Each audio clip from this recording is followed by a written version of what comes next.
This is Hops and Spirits Bar Conversations. Come for the craft beer, bourbon, whiskey, and great drinks. Stay for the conversations. Here's your host, Jonathan Green. Welcome into another Bar Conversations, and it's a fun one. We close out January, and in honor of Dry January, we have our 10th flight night with Spiritless. Michael Toscano here with us, along with our crew. Remember, check out all of our past episodes where we have a lot of fun. Talking to a lot of musicians. We also do tasting notes where we talk craft beer, cocktails, whiskey. A lot of fun. You got to check those out on all the podcast players, YouTube, Facebook. Find us at hopspirits.com. But like I said, we're here for our 10th flight night. I can't believe a year ago I had my first one of these, and now we're on number 10. And it's kind of fitting that for the 10th one, I have back for the third time, but in a different way, Michael Toscano, who we joked beforehand, we're going to call him the former cocktail guru. And now the Spiritless National Director of Trade Marketing. Michael, welcome in. Jonathan, thanks for having me back, man. It is, this can be an interesting show, right? Compared to the last few that we've done together. But I'm excited to talk about this new venture and this new space that's kind of being carved out in the industry, but especially in the whiskey side of things too. So thanks for having me on, and I'm excited to chop it up. Yeah, I'm glad you're here. And with the crew tonight, we have Seth. He's back once again. Seth, welcome in. Jonathan, looking forward to a good night. And to be honest, Seth, I don't know if you're going to be as in trouble after our last one when we had Dragon's Milk and we had a little bit too much fun with what we're doing tonight. That one got a little interesting. and for the first time on the crew is Brandon Evans. Brandon, welcome in. Thanks for having me. Now, all these guys enjoy a good pour, and Michael is the same way. And Michael, before we were talking Woodford with you, I think the last time I had you on, we were talking about the Derby, some cocktails you can make for your Derby party. But now we're talking Dry January. What's going on here? What is this thing that you have given us, the Spiritless Kentucky 74? Yeah, so Spiritless Kentucky 74 is a non-alcoholic bourbon whiskey distillate that is taking the world by storm right now. We are a brand that started in Louisville, Kentucky. We are a female-founded, female-run brand. Lexi Larson, Lauren Chitwood, and Abby Ferguson started our brand. Lauren and Abby had a event planning experiential company in Louisville called Odeon, and they worked with the big whiskey houses, right? Brown-Forman was a major client of theirs, and a lot of times when they would come to set up events for these organizations, they'd come to them kind of last minute and kind of realize that, hey, we forgot that we need to have a non-alcoholic option. We need to have something available for people that aren't drinking. And it can't be juice, it can't be tea, it can't be something with a lot of sugar. It's got to be look and feel like a cocktail. And what they came to realize was, we can go to the craft cocktail bartenders of the world and ask them to create drinks for this event. And then we have the issue of the bartender that's just working the event space, not being able to recreate the drink, or we can't get that figured out. And they kind of looked around and said, there's an opportunity here in a space. We should just do it ourselves. And credit to them. They've really gone about it the right way and are building this beautiful product. Lexi Larson comes from a long line of distillers. Her family's been distilling whiskey in Bardstown for 6 generations. So there was a lot of opportunity there to kind of lean in on some of that and really help develop this. They brought some consultants in and really worked on the flavor and this unique patent pending process that we use to create our product. Here we are a few years down the line. We're hiring people all around the country. The NA space is exploding, and we're just happy to be a part of that renaissance. Well, and tonight we're going to do something a little different compared to what we do on flight nights. Normally we're trying 4 or 5 different expressions, varieties, and we're going to do 3 different cocktails because this is more of a cocktail type drink, in that kind of space. So the first one that we're going to make is an old fashioned. And for those who don't know how to make an old fashioned, you want to kind of explain the proper way as we go through this and make it ourselves? Sure. So, the old fashioned is the grandfather of whiskey cocktails. It's the most popular whiskey cocktail. It stood the test of time. It is the most basic of drinks as well. It is quite literally just whiskey, bitters, a little bit of sugar, and water.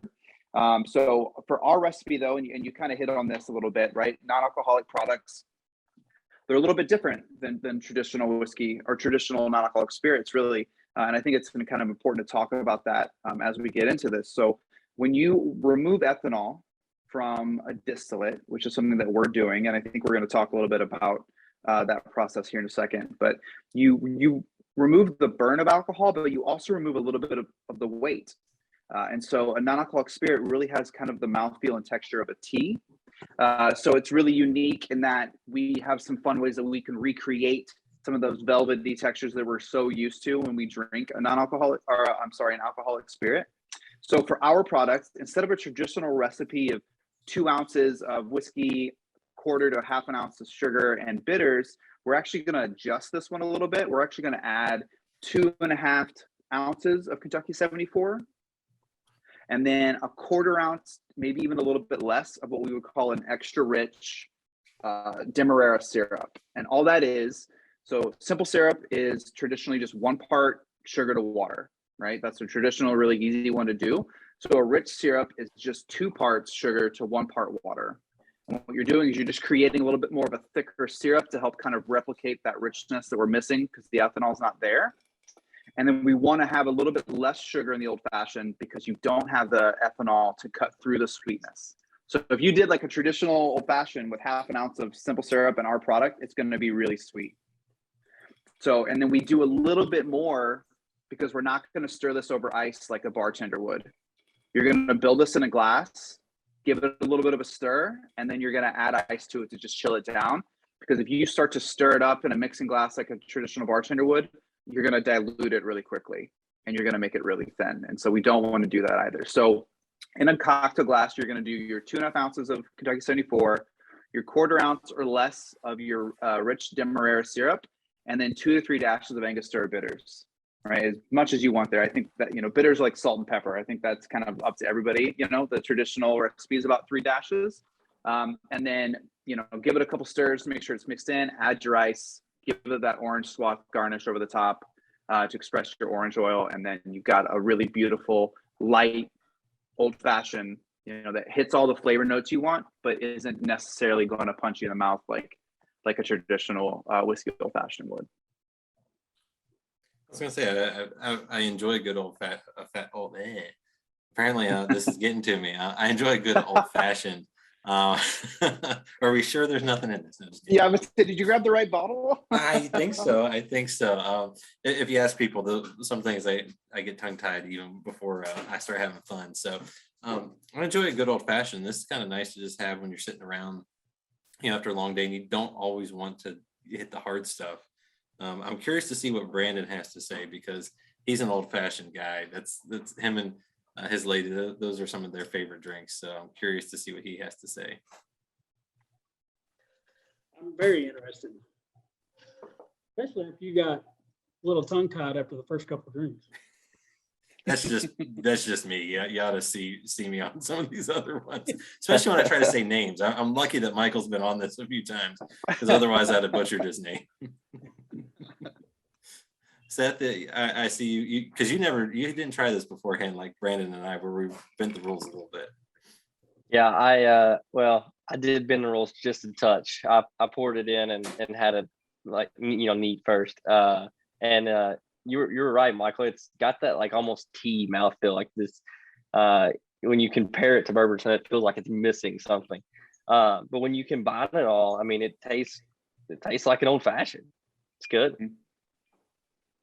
I think it's really important, as we've kind of talked about this before we started recording, and as we get into the NA space in general, not just our product, but I mean, I think if you look at any of them, it's really important, especially in the spirit side of things. They're not intended to be drank neat or on the rocks, really. I mean, there are people out there that like that, and that's, obviously we want you to enjoy it how you want to enjoy it. But the intention of these things are not necessarily to replace that feeling of having a neat pour or a rocks pour. But when you're putting it into a cocktail, you are going to be missing a little bit of something because you don't have that ethanol in there, right? My wife, I got to give her credit for this. When I first started, she's like, NA spirits are like the dairy alternative to spirits. Like you wouldn't necessarily have a glass of oat milk, right? But in a latte or in cereal or in baking, like you can supplement that in, and it's going to get you where you want to go. It might be a little bit different, but it's going to fill the need. And I think that's really important when we talk about this category in general, because what we're seeing is we don't want to get a consumer to just go grab it, put it on a rock, have a sip, expect it to be whiskey, and then, you know, write it off, when you can do something as simple as an old fashioned and really kind of elevate it. And then to your point too, you know, we're not just an NA product, right? We can be a low ABV product. We work really, really well in a split base. We actually trademarked the term halfsies. And it essentially is just taking exactly what it sounds like, split basing your Kentucky 74 with your favorite bourbon whiskey, and you create a low ABV old fashioned or Manhattan or whiskey sour or mint julep for Derby season. You know, Derby's a long day of events, right? We want to make it to the end of the race. Now you have a way where you can split base or even maybe work in a completely NA julep along the way, but still have all the whiskey flavor you want. So I think that it's a really unique space that we're occupying with that as well. Brandon, what do you think?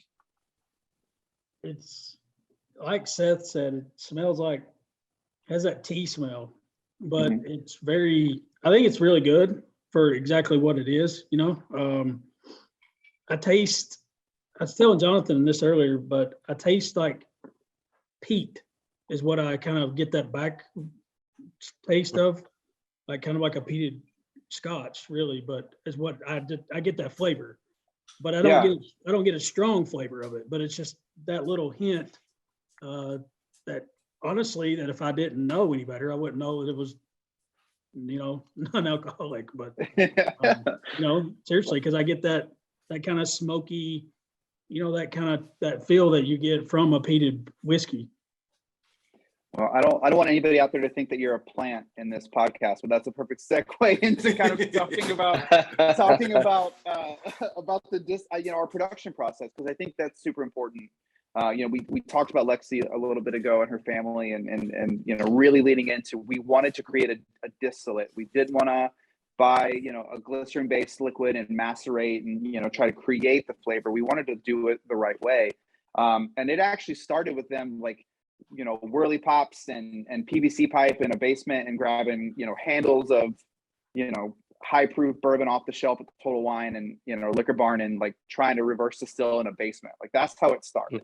And, you know, they went and visited all the distilleries and talked to the, you know, those guys and said, hey, you know, how can we do this? And everybody was very much like, stop doing it the way you're doing it, because you're going to blow your house up, kind of a situation. And they really, you know, honed in on this process where we take a neutral grain corn-based distillate, 180 proof. Really, we need it to be high proof because it's got to have something at the end. They were working with stuff off the rack, you know, but there just wasn't enough in it to make it through the process. So 180 proof, neutral grain, corn-based distillate. That's what we're shooting for.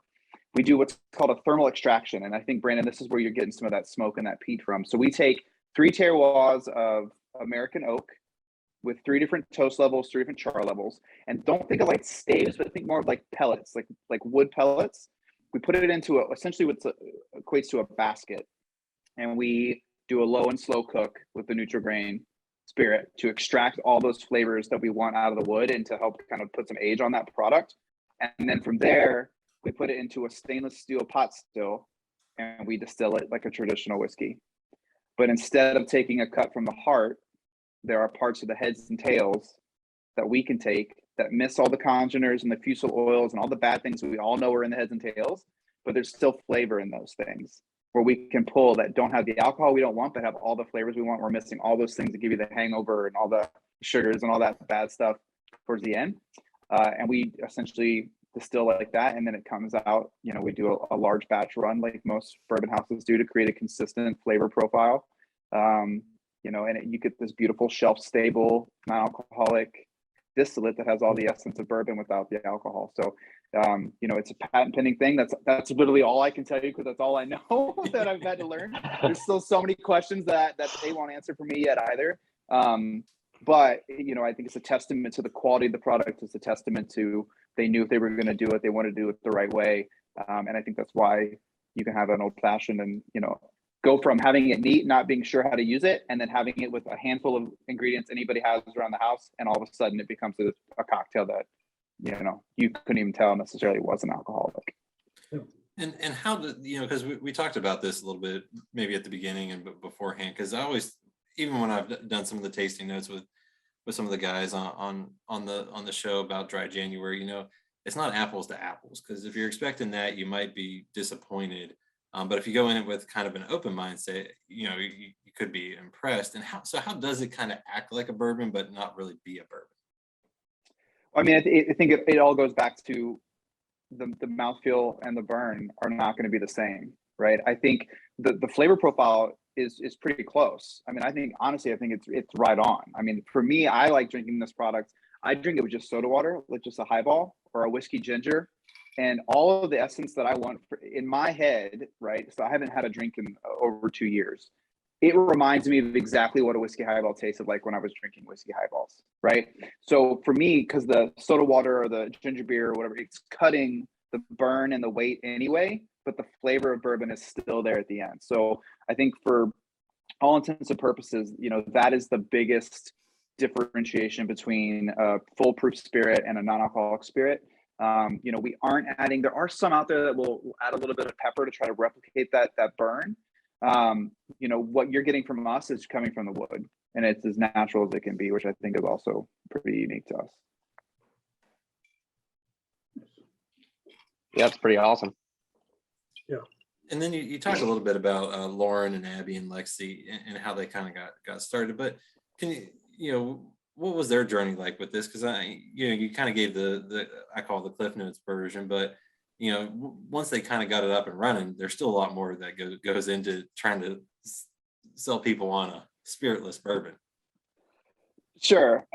You know, look, this is what I can say. So I came on in August of this year, and I was their first like full-time employee. I mean, in the sense of like a marketing or sales role. They had people that are helping them build the brand. They had people that are out there, you know, fundraising and doing those kinds of things. I mean, I would tell you that what I do know is, you know, they faced a lot of opposition. I mean, as four men on this call, let's be very honest, it's a good old boys club, and it's difficult to innovate in American whiskey, and especially in bourbon, right? And so for them to do that, there's been a lot of that they've had to face and overcome, and a credit to them. And I legitimately have goosebumps right now. Like, I have so much respect for the three of them and what they've gone through, and they've been, you know, they've never lost sight of the goal. And so now we sit here, you know, end of January in 2022. I came on in August, and we have, you know, a full team of regional directors. We have, we're bringing on sales reps every single day around the country. We have, you know, news coming down the pipe in the next, you know, I don't know, TBD, whenever, you know, but a lot of really good things are happening. And it's just a matter of the fact that they believe in themselves. They bet on themselves, and they believe in the product, and they believe in us. And it's turned into an infomercial for how great they are now. But like, that's, I wouldn't have left with Woodford Reserve to come in and do this if I wasn't all in on the three of them, and what they're doing. And it's awesome to be a part of it. And now we're going to do our second cocktail. So talk us through the whiskey sour, because we're going to go halvesies, and then we'll talk a little bit about halvesies and why that. So all right. So this is, so we talked about the stirred cocktail and how you don't build on ice and stir on ice, right? And excuse me. So I wanted to do a shake and drink as well, because there's another little twist in this when you're making this at home. So you're going to build this in the cocktail shaker. We're doing a whiskey sour. So you're going to do, for the halvesies, we'll do 1 ounce of Kentucky 74, and then 1 ounce of whatever bourbon whiskey is your preference. Traditionally, you're going to do 3/4 ounces and 3/4 ounces of lemon juice and honey. But once again, going back to the sweetness of our product without the burn, and we want a little bit more acid, we're actually going to change it a little bit. So you're going to do 1 ounce of lemon juice and 1/2 ounce of just a simple syrup, or that rich Demerara. I think is what we sent you guys in the kit. You can absolutely use that. And then we get to a point of contention in the whiskey sour history, right? If you go to a craft cocktail bar, you're more than likely going to have a bartender put an egg white in your whiskey sour to make it a little bit frothier. versus going to, everyone's favorite neighborhood bar, right, to watch a sporting event. You're probably not going to get anything in there. They're going to shake it up and put it on ice, which is also delicious. There is another way to do the foam without the egg, and it's called aquafaba, which is just the liquid found in a chickpea. That's correct, Jonathan. You got it. It's just a liquid found in chickpeas, in a can of chickpeas. So if you've got a can of chickpeas in your pantry, you've got aquafaba. You need about an ounce of that. So good rule of thumb, whether you're doing a egg white cocktail or aquafaba, it's about an ounce that goes into it.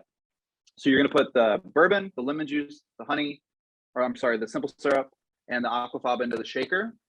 You're not going to put any ice in the shaker. So we call that a dry shake, and shake the crud out of it. Give it a good 5 to 7 second, just because you want to aerate it, because you want that foam to wake up. So Jonathan, that's like a 4. I need you to shake it like a 10.5. I gotta go Outcast on this and shake it like a Polaroid picture. That's right. Shake it like a Polaroid picture. And all you're doing is you're still forcing air into a cocktail, right? I think that's the point of shaking a drink, is you want to aerate it and get some foam in there, but it'll help kind of emulsify everything together, but we don't want to over dilute. So once again, you're better off just, you can throw an ice cube in if you want, but ultimately you can just put it over ice and then give it maybe a stir with a spoon, and it'll chill on its own, and you'll be set there. And then you could use, I think we gave you lemons. You could do a little lemon expression over the top. You always want some kind of citrus expression over the top in a whiskey sour. If you're using an egg white or aquafaba, because you're going to get a musty aroma from the egg white. So the lemon citrus actually helps kind of cut through that, and then kind of lets your palate know you're about to have something with citrus, which helps you taste the lemon juice. I just woke up my entire household by dropping things. I swear it's all alcohol free so far.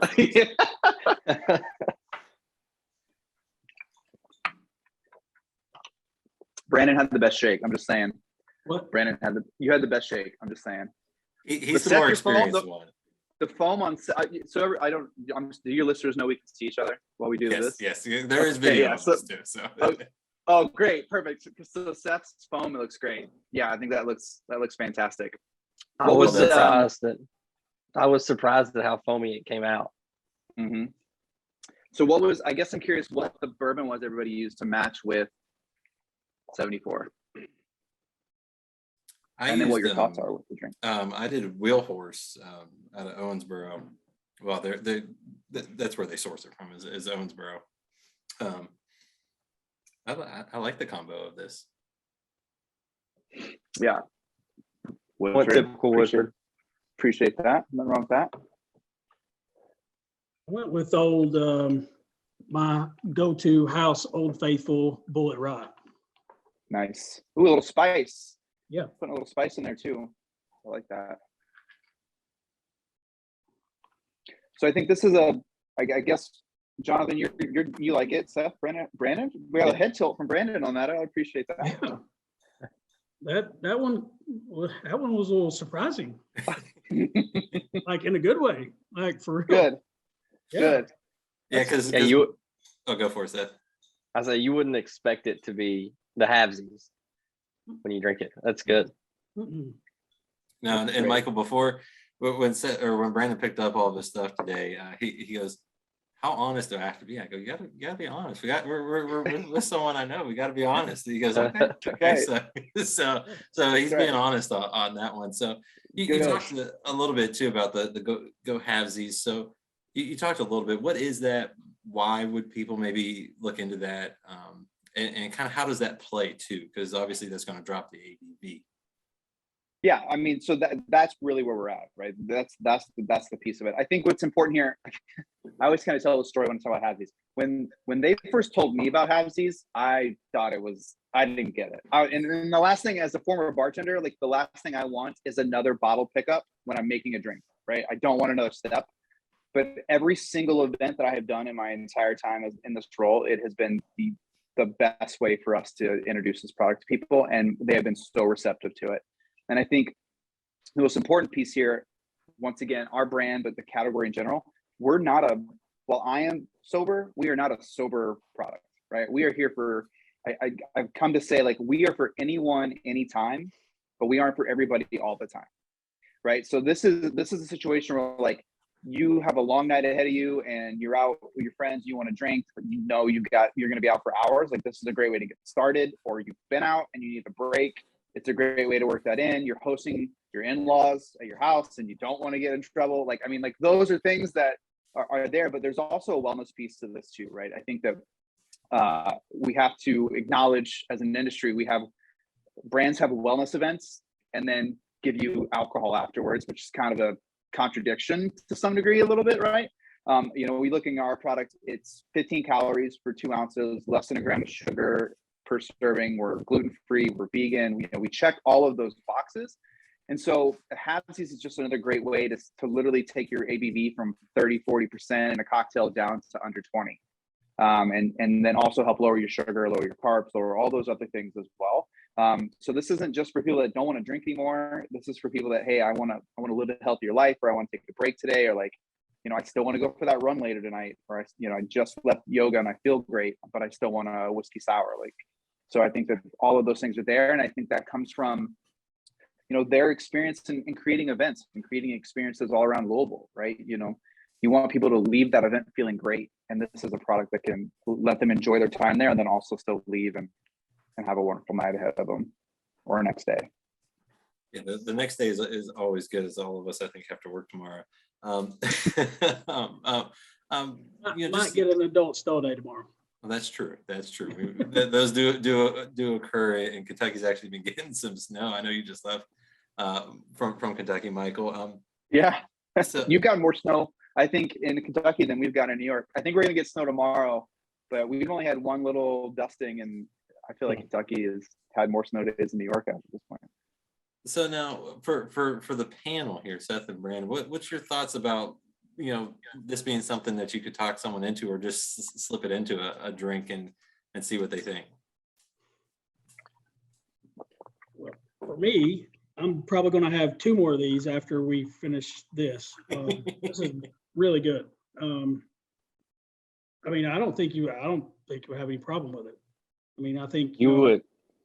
as you two know, Seth and Jonathan, that my wife and I, we like to entertain a lot. So I think you could definitely throw this in some cocktails and nobody would know anything, none the wiser.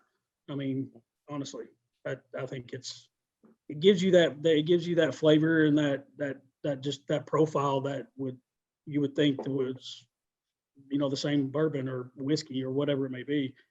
I don't think you have any issue with it. Well, I also find it interesting, all 3 of us used a slightly different bourbon too, and all got a pretty similar result that we enjoyed it. Yeah. Because Seth, what did you went for just the regular Woodford? Was that in honor of Michael in his past life? It was. He was talking about Woodford, and I was like, oh, I've got a bottle. It'd be perfect. Now, Michael, you talked a little bit about this with cocktails and making this, and we'll get to our 3rd one here in a second. I figure I'll try to finish this one first before we finish our last one. What's the biggest difference when using Spiritless? Because obviously you've touched on this as we go. You got to kind of adjust some things. So what are you most likely going to have to adjust, and how does one kind of pay attention to that as they're maybe making some things on their own and trying to have a little bit of fun and experimentation? Yeah, so I think dilution is a big one, right? Because we've talked about when you put this on a rock or drink it neat on its own, it already is a little bit thinner, right? The texture is already thinner, and then if you add water, you're just stretching it out even further. So I think something that I actually have in my house is a bottle of, like, I did a pre-batched old fashioned, and I just put it in my fridge because it can stay in there, right? And it just chills it. And that way I can just put it right on ice when I come home and have my old fashioned ready to go. And you're talking about just adding, towards 5 ounces of sugar to it, simple syrup to your bottle, and you've got it set.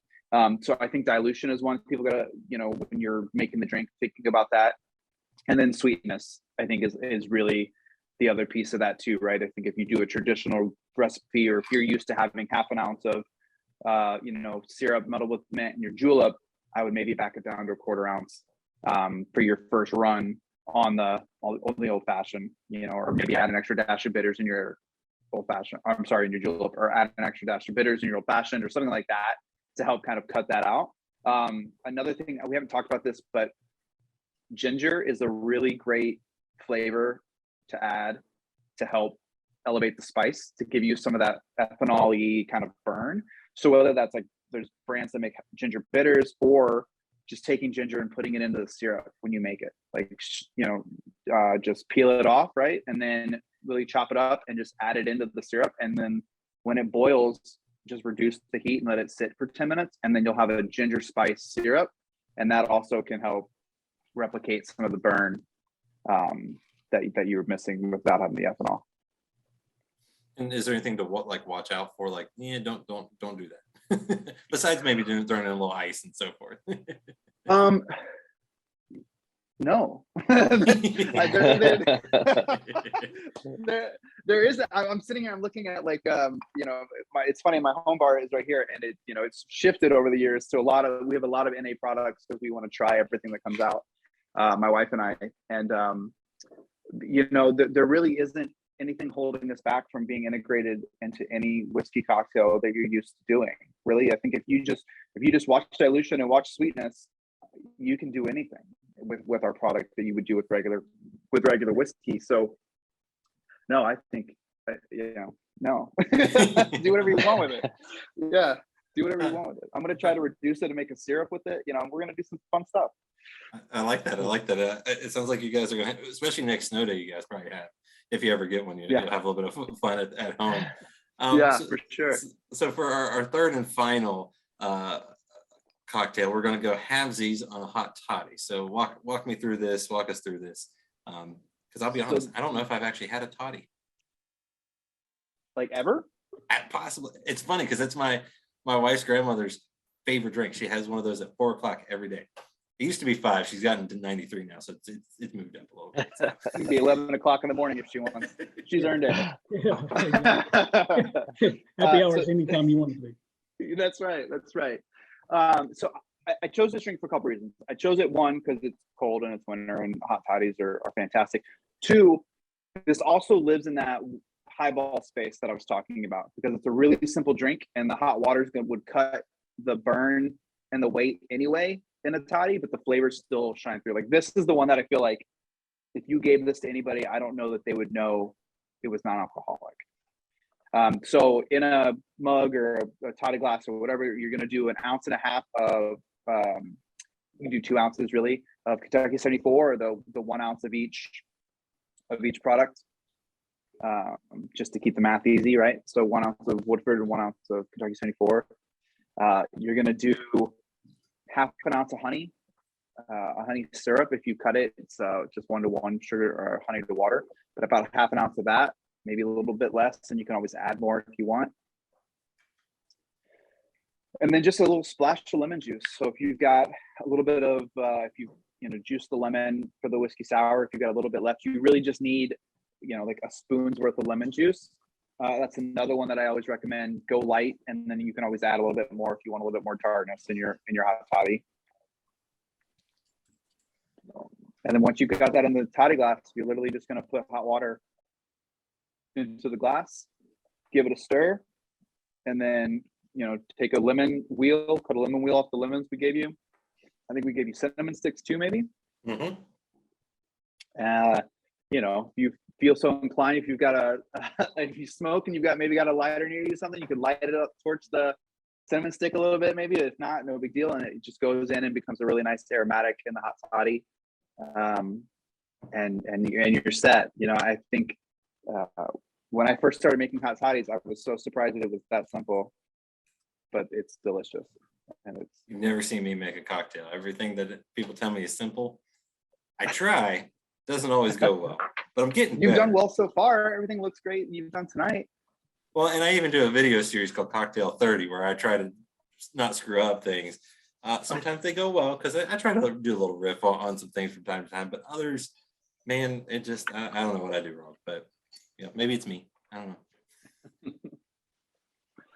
I hate to admit it, Jonathan, after the grief you got over not having a hot toddy, but I've never had one either. Michelle and I were actually talking about making one like a week and a half ago or something before I even knew I was doing this one with you. And then, of course, she's already been saying, well, you're going to have to make me one now.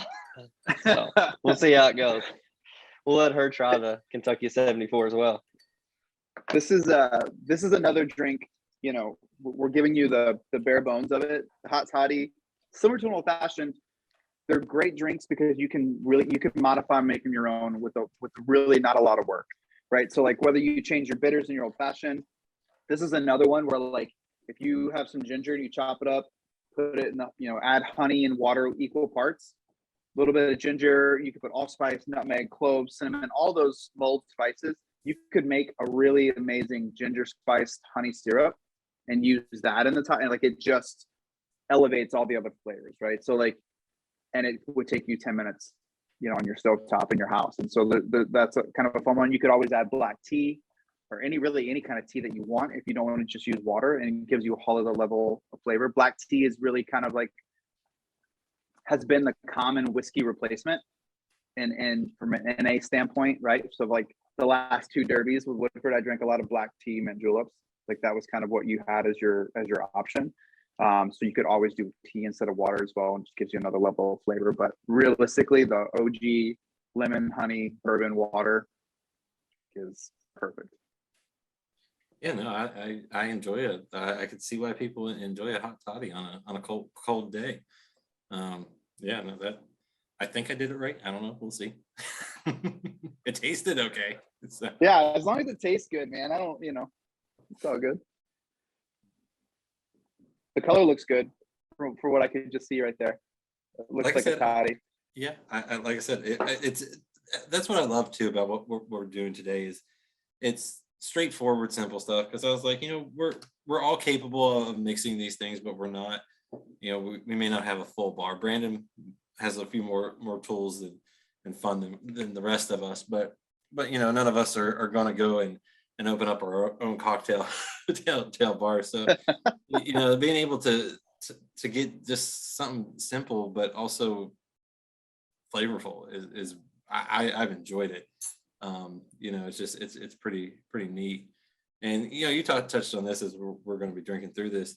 What besides just working with, you know, Lauren and Abby and Lexi and believing in what they did, what drew you to Spiritless and kind of, you know, sold you on it? I mean, we talked a little bit about, you know, my own journey, right? I mean, you know, as I decided to stop drinking 2.5 years ago, and I think I've actually probably said this on your show, and I will say it for the rest of my life. Brown-Forman was incredible. I mean, I was only 6 months into that job with Woodford when I made that call, right? So 6 months brand new, really, as the New York ambassador for Woodford Reserve, and I'm like, hey, I'm not going to drink anymore. And Elizabeth McCall, the assistant master distiller, you know, future of our, you know, of what Woodford's doing, called me, like not an email, not a text message, like called, and she was just like, we got you, we're in this, don't, you know, we love you. And it was awesome, and the rest of my time there was great. And then it just got to the point where it was like I knew that I needed to do something else, and I also needed to get out of the way. Like Woodford deserves to have somebody in that role, and that, you know, I had done all I could do in that capacity, and they deserve to have somebody that could do the job all the way. And it was just time for me to do something else that aligned more with my life. And it literally just Abby reached out, and we just knew some of the same people and said, hey, you know, we have this product. They sent it out to me. We talked about it, and then we just went back and forth. And it was just like, you know, I'm in a position to do really cool stuff with this brand to help spread this, you know, this product out into the world and share the message of, you know, other options and responsibility, which is important to me, but also to just do something that aligns with my values and my lifestyle and where I'm at. And, you know, but I don't want to leave the industry. You know what I mean? It's never going to be a thing I don't want to be a part of. So this was a great opportunity to stay where I want to be, around the people I want to be around, but do it in a way that's healthy for me, and also a really positive thing that I think our industry needs. You know, this NA category, while it's being driven, realistically, the NA category is being driven by the younger generation. There are people my age and our age that are deciding not to drink, but it really is a lot of the younger generations that are deciding not to get started or to not drink as much and are looking for alternatives. Whoa, so it's been really cool. cool. The younger generation now? Wait, I don't- hold on. I don't think we are anymore, man. I hate to say that. Man. That gray? Yeah, Or not? the grays are, it's the real man. thing, man. It's it's a sad reality. I'm sorry to burst your bubble, Jonathan. Yeah, so anyway, it's all, long-winded answer to say it just aligned with where I was, and life just worked out in the right way for me to come on board and help kind of grow this thing, and it's been awesome ride. Well, it's some good stuff, and as we're going through the toddy, Seth, first time making one, first time having one, what do you think? Well, I mean, I can see why they're popular, but I won't be making a whole lot more toddies. You going with the whiskey sours? Yeah, I would much prefer the whiskey sour or old fashioned. Actually, is probably my preference for sure. Brandon, as a guy that has had hot toddies before, probably actually knows more of what the heck he's doing with this. What do you think? It's spot on. I mean, couldn't tell the difference, honestly. I probably make, especially in the wintertime, I probably make my wife 15 to 20 hottie toddies during the week. So, it's kind of I've got it kind of in the groove with the hottie toddies, but I mean, it's there, man. I mean, it's, you get the flavor profile, the little bit of the bourbon, you get the honey, you get the lemon, and just like you said, just to add as much as you want to. If you want that tartness, you want that sweetness, so I think it's fantastic. Now, as the guy that said beforehand, how honest do I have to be? I'm guessing you've enjoyed this night. I have. I've had a great time. Yeah. So Love to hear that. I love that. Now, you kind of teased this, so I'm sure you can't say a whole lot, but obviously the brand, I remember seeing this last year, kind of right when I was getting more into just the whole industry in general. I'd gotten to talk to some of the folks at Sea Lip Spirits, which they're doing some really cool things with, distilling non-alcoholic spirits that are just kind of gin-esque in the world, not gin at all, but just that's probably the best way I could describe it. And then I came across Spiritless 75 or 74, and I've seen so much more. But obviously, you guys you're in a national role over East Coast, things like that, and bringing on. Are you guys starting to expand the footprint? Because I would say one of the benefits of non-alcoholic compared to everyone else is you can ship it a whole lot easier than you can anything else. So is that kind of the goal, is to kind of get that nationwide footprint and be able to share it with folks now? Yeah, so we have relationships in place with distribution really all around the country. We have those directors I talked about are based in the Southeast, the West Coast, the Southwest, the Midwest. I mean, we have them. We're nationwide now. We're also a direct consumer product, like as you talked about, as most of the other brands are. So we can ship anywhere. So while the last 4 or 5 months I've focused on the Northeast, and now I've moved into this new director's role, and we have a new Northeast director. But I've had friends of mine in Columbus, Ohio, and friends of mine in Indianapolis that have all reached out, and we've shipped cases. We have accounts in places we aren't even selling in yet, right? So it's definitely growing like crazy. I think we're going to end up having, so we'll have our 5 directors, and I think we're going to end up having 20 plus sales reps around the country before it's all said and done. And then we're launching in 2022. We have plans to bring out canned cocktails. So we'll have whiskey sour old fashioned, I believe, and then we are going to launch a reposado tequila this year, which will be made in the same way. We'll have canned cocktails that align with that. We'll have a gin coming as well. So lots of things coming down the line, a lot of things in R&D still, and we're working through all of that. But yeah, I mean, the goal is to own the space, and we are not messing around. So we're coming for it for sure. I like to hear that. And before we kind of to wrap up, any questions for Michael? It could be about anything. Because I mean, this guy, the former cocktail guru, he was a lead bartender at Dante's in New York, and he had a fun career. Even did it in Indianapolis for a while. I did. Yep. Rest in peace, Libertine. Rest in peace, Libertine. Well, first of all, salute to you and your 2 years of sobriety. That's fantastic. Thank you. Could you just, I don't know, just for me, I just couldn't imagine if you could just touch on it just a little bit. How difficult was it trying to go through that? You being a bartender by trade, working in the bourbon industry, the alcohol world. Just, I mean, what was the challenge? I mean, I know it had to be difficult. I mean, just to do that. And, I have an amazing support system. Yep. And I think I have to I'll call my wife for a different reason in this moment than earlier, right? She's brilliant in the way that she put our product, but I'm very, very fortunate to have somebody in my life that I could, talk to. But I just knew it was time for me. You know what I mean? Like and it wasn't the product that was the issue, right? I mean, it's never been that. It was just how I was handling it and myself. And I came to recognize pretty early on that, like, if I was going to represent a brand like Woodford and I was going to be the ambassador and all these, like, I had to get my stuff together, and I just couldn't do that with that product, with alcohol anymore. So, it was hard at first, right? I mean, I think I got to lean in on, it was right after Tales of the Cocktail, which was like a week-long bar convention in New Orleans, right? So as you can imagine, like, that's quite the event. So I got to lean in on that for about a month, like, oh, I'm drying out, and it was such a rough time or whatever.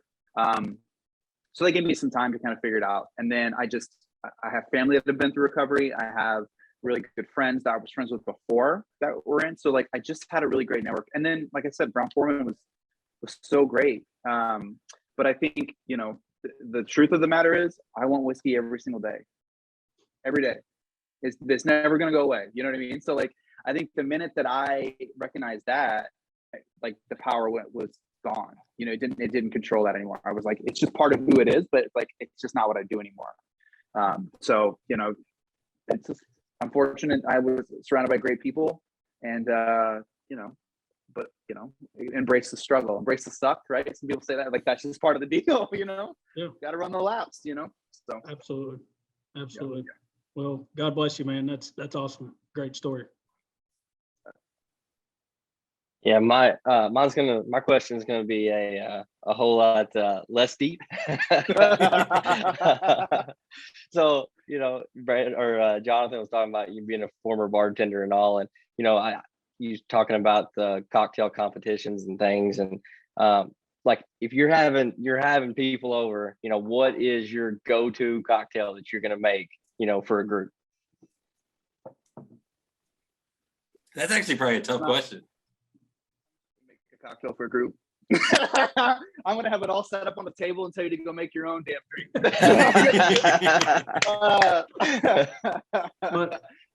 No, I mean, that, when I go home, I'll tell you a fun little story. So, like, Christmas Eve every year, my aunt has everybody over the house. I have a big Italian Catholic family on my dad's side, right? So we all go to my aunt's house. It's all the godparents and all that stuff. And the last year that we were in Indy, my wife and I bartended for our family downstairs, like in their basement, like in their little bar space. And it was old fashioned and like a whiskey sour rip. And the reason that it was those two drinks is because you can do all kinds of different drinks with those recipes. So we talked about, like, the sour build, right? So 2 ounces of a spirit, 3/4 ounces citrus, 3/4 ounces sugar. So daiquiri, a gimlet, a whiskey sour, they're all made with the same recipe. You just change out the citrus or the sugar or the spirit, and you have all these different drinks. And they're all light and refreshing and delicious. And, like, if you follow that recipe, that ratio, you really can't go wrong. So I think that's something that we would always lean on. And then they're also easily batched.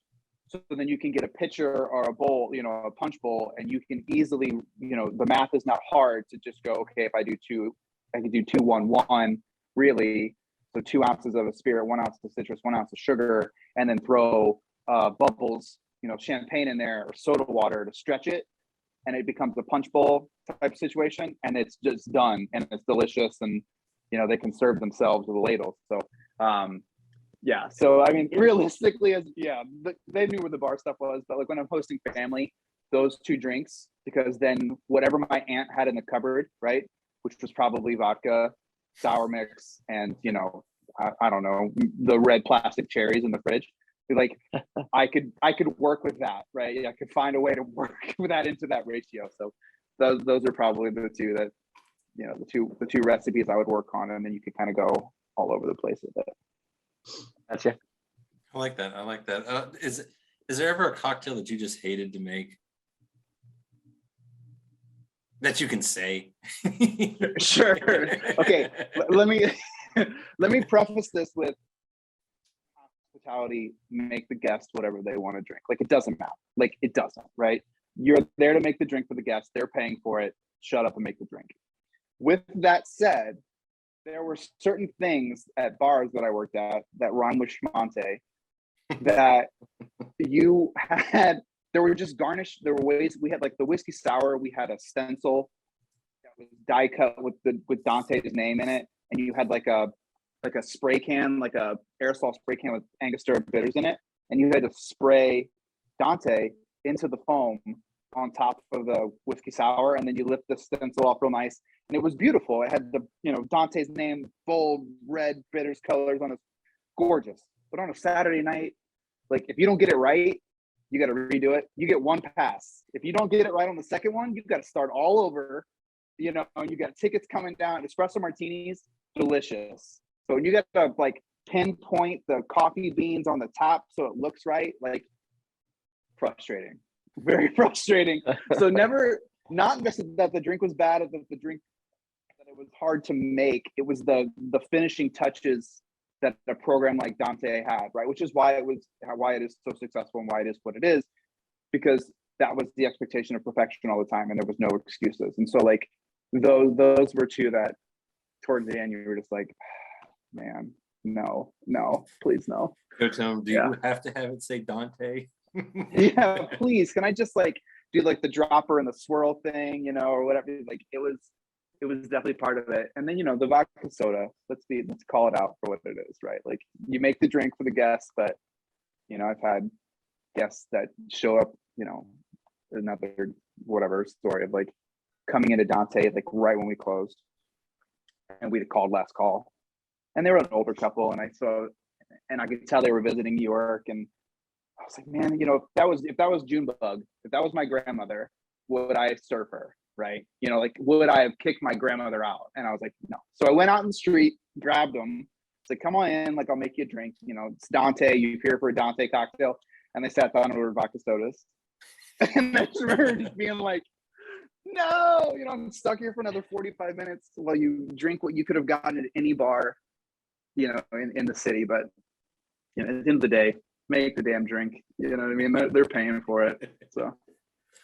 I like that. Seth, Brandon, anything else you want to ask before we wrap this up? I think I'm good. I think I'm good too.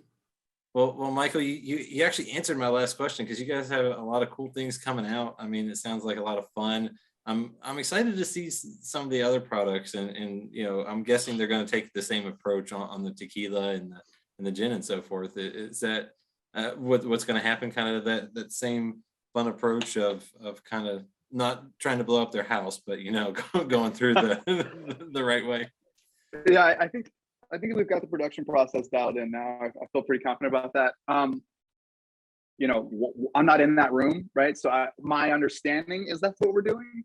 I might, Lexi might hear this, and I might get a phone call after this goes on air telling me that I said something wrong. But my understanding is, we are absolutely trying to make the products the exact same way.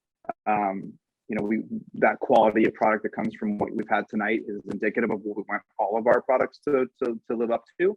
So yeah, I think that's definitely the plan. The canned cocktails, obviously it's a space that we want to live in too, right? It's exploding. It's a ease of use. You can just pop the top and enjoy it. So we're not making drinks for guests. There's a cooler with cans in there. They can have their old fashions, whiskey sours that way. So yeah, I mean, it's exciting stuff, and hopefully we'll have some new stuff coming out in the next 6 to 12 months. Well, Michael, I appreciate it. Seth, Brandon, fun as always, even though apparently we're getting old. I didn't know that, and now I'm sad. I'm sorry, but I'm sorry. Michael, thank you so much for this. This has been a blast. No problem. Absolutely. My pleasure. Thanks for having me.